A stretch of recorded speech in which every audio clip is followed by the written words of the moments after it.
काली भद्रकालिका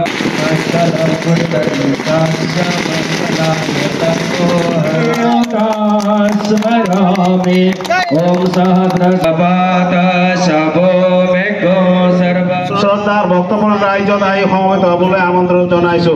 তো আমাৰ আজিৰ যিটো কাৰ্যসূচী এইটো মই কৰিবলৈ আগবাঢ়িছো। ধন্যবাদ।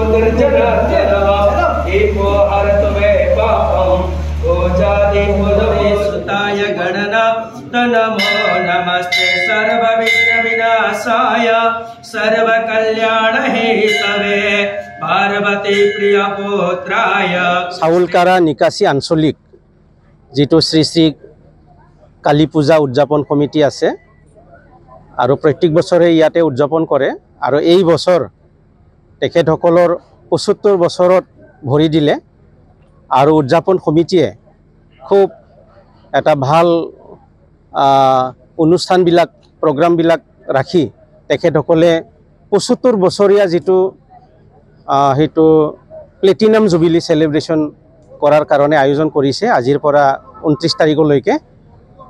তো ইয়াতে মোক মুখ্যদ্বাৰ উন্মোচন কৰিবলৈ দিছিলে আৰু মই ইয়াতে আহি মোৰ কাৰ্যসূচীটো কৰিলো আৰু খুবেই ভাল লাগিল।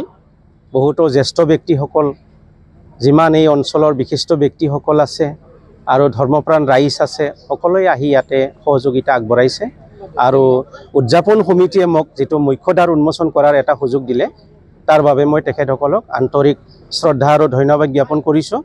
আৰু এই মা কালী যেটো মা কালী আমাৰ দেৱীয়ে যাতে সকলোকে সুস্বাস্থ্য বা সুখ সমৃদ্ধি আনি দিয়ে তাৰ বাবে মই মা কালী দেৱীক মই প্ৰাৰ্থনা জনাইছো। না হেতু নৰ্মেল সিচুৱেশনটো সকলো ৰাইজে বিচাৰে, প্ৰশাসনো বিচাৰে আৰু যেটো এটা ইনভেষ্টিগেশ্যন চলি আছে আমি অপেক্ষা কৰাটো ভাল। দুখী জনি নহক শাস্তি পাব লাগে আৰু দুখী ওলাৱাৰ ক্ষেত্ৰত যেটো ইনভেষ্টিগেশ্যন হৈ আছে সেইটো আমি ৰাইজে সহযোগিতা আগবঢ়োৱাটো সেইটো ভাল বুলি মই ভাবো। আৰু আমাৰ এইবাৰ ৭৫তম চাউলকাৰা নিকাশী আঞ্চলিক শ্ৰী শ্ৰী কালী পূজা আমি উদযাপন কৰিবলৈ গৈ আছো আৰু আমি 10 দিনীয়া অনুষ্ঠান ইয়াত ৰাখিছো।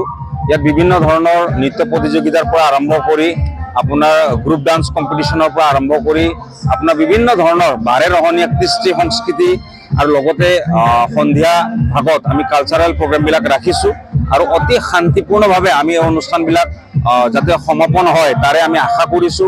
আৰু সমূহ নিকাশীবাসী তথা বাক্সাবাসী ৰাইজক আমি এই পূজা উদযাপন কৰিবলৈ আমি নিমন্ত্ৰণ জনাইছো আপোনালোকৰ মাধ্যমেদি আৰু তেখেতসকলে যাতে আহি ইয়াত শান্তি শৃংখলাপূৰ্ণভাৱে ইয়াত আমাৰ পূজাসমূহ মানে তেখেতসকলে ইয়াত উপভোগ কৰে তাকে আমি আশা কৰিছো। তো এই চেগতে আৰু এটা কথা মই জনাব বিচাৰিছো যে আমি এইবাৰ প্ৰথমবাৰৰ বাবে জুবিনবিহীন আমি মানে কালী পূজা উদযাপন কৰিবলৈ ওলাইছো। সমগ্ৰ অসমবাসী আজি দুখিত হৈ আছে হেতুৰ বাবে আৰু আমি তেখেতৰ শ্ৰদ্ধাঞ্জলিৰ বাবে আমি অলপ আগতে শ্ৰদ্ধাঞ্জলি অনুষ্ঠান ইয়াত উদযাপন কৰিলো। গতিকে আমি আশা কৰো ইয়াত সকলো ৰাইজে যে শান্তি সম্প্ৰীতিৰে এই পূজা উপভোগ কৰে সেইটো আমি কামনা কৰিছো।